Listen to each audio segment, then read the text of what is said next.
Kyle Meredith, Weekly Feed, Dallas Green, City and Color. Hi. Welcome. Thanks for having us. Welcome to the show. Or me, I guess. Yeah. How's everything? Yeah, good. This is the big tour. It is. Little Hell is a new record. Sounding great. We've been playing a lot of FPK and loving every second of it. Thank you very much.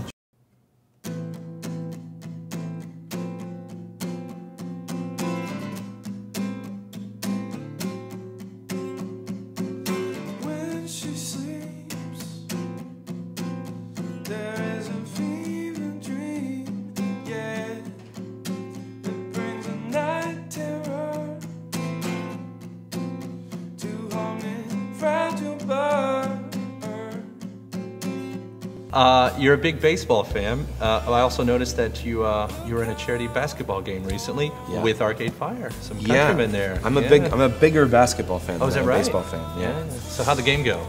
My team, we won 2 out of 3 games, but we did not make it to the into the second round. Yeah. It was like a round robin type thing, but win's really good. Win from Arcade Fire. I've heard that. Yeah. I mean, I mostly heard that from like Flaming Lips rumors and everything, Yeah. stealing basketballs, but He's really good. He's I guess he used to play because he's American. Right. Yeah. He's an export. He's an export, yeah. But I guess he used to play at like a prep school or something when he was right? younger. But he's tall too. So. Sure. He won the 3-point shooting contest too. Yeah. You'll get him next year, man. I believe in you. Hey, I got a lot of heart. I just don't got the height. We call you Rudy from now on. Yeah, absolutely. Yeah.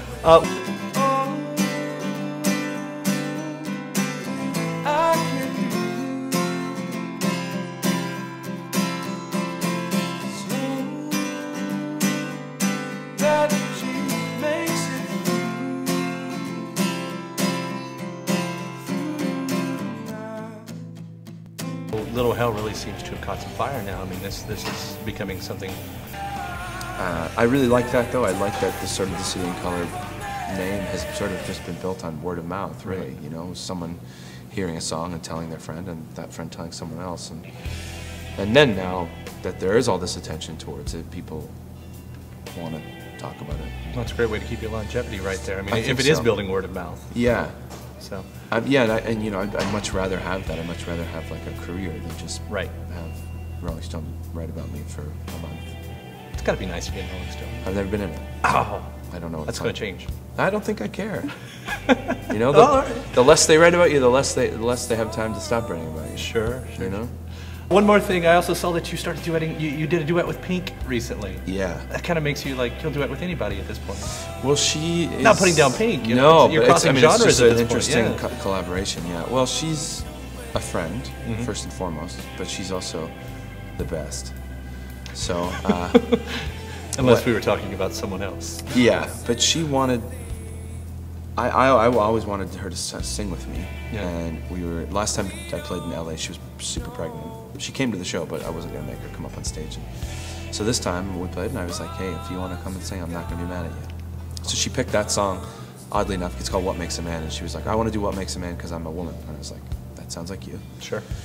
So yeah, we rehearsed it a couple times in the bathroom beforehand, and went out. And it's crazy. Her voice is so good. Like it sounds like she's auto-tuned live all the time. Yeah. Do you know what I mean? Like, yeah, right. She just is so perfect at singing. It's kind of refreshing to have someone in the pop industry that can hit it instead of needing to be auto-tuned. Exactly. Yeah, like I remember a few years ago. I don't remember the Grammys when she performed in the Grammys, like hanging upside down, dripping wet. Yeah. And she just sang. Still nailing it. She just out-sang everybody. Have you considered she's a robot? She might be a robot. That's a good point. I didn't think about that. All right, Dallas Green, City and Color, Little Hell is a new CD, Kyle Meredith Weekly Feed. Thank you very much for hanging out today. Thanks for having me.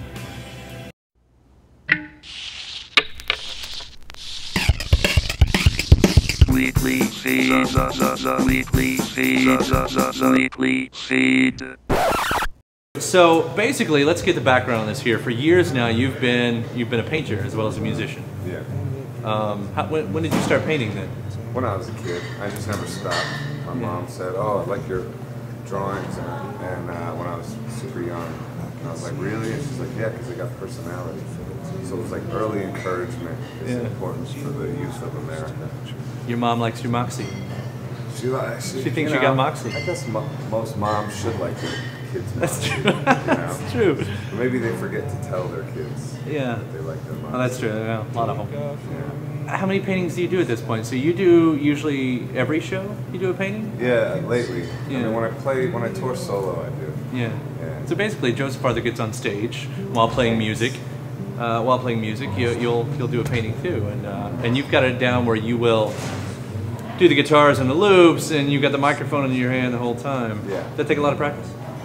The first time I did it was in LA, and I did it just during a sound check, and like right when I walked on stage and right when I walked off, and then a journalist asked me, "Oh, I heard you paint live on stage while you sing," and I hadn't done that yet. But that's when the light bulb went off that I could do it while I sang at the same time. Yeah. Make a loop with the song, live looping, and then singing and playing. It's something that's developed over years, but I think when you sort of occupy your mind with a lot of stuff, then you can kind of tap into something more visceral and unconscious. You know, so, well, it's good, especially nowadays when music doesn't really make people a living anymore, or it's harder to come by. So it's nice to have a plan B after all. I thought I didn't have a plan B, but turns out I did. Art, you know, it comes from an unconscious place. It's like so it's somewhat sort of conscious. It's like blending, you know, sort of your right brain and left brain, or conscious mind and unconscious mind. It's a marriage there, and I think the really powerful stuff is sort of dictated to you. Not to sound like overtly esoteric, but there's just truth to that. Well, you do a lot of collaborations too. Yeah, that's true. Do you have any of those? Yeah, I've been making a record with this guy Russell Simmons, who's the drummer for the John Spencer Blues Explosion. Yeah, right. Not the right. Well, yeah. I mean, that's where the the first one local. goes. Like, wow, that's gonna be. Oh yeah, the other guy's cool too. Yeah, the other guy's cool too. He's actually an amazing drummer. So we've been doing something very kind of rock and roll oriented, which is great to do after. My last record's pretty kind of folky in a way, and sort of sensitive. And, you know, I wrote it for you. You did. I mean, Joseph Arthur wrote a breakup record for me. This guy. I don't know if you knew, Joseph said many, many times that his new CD, The Graduation Ceremony, is a breakup album.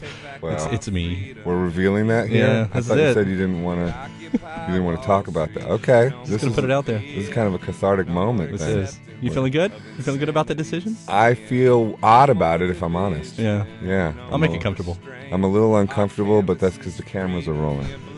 I mean, I don't know. I just wish you would have discussed it with me first. I mean, this is kind of why we broke up, I think. This could be. Well, You know, I just you thought. always used to just do things without discussing them. Just thought I was married to my job, and you know, it's You never weird. had time for me. Yeah.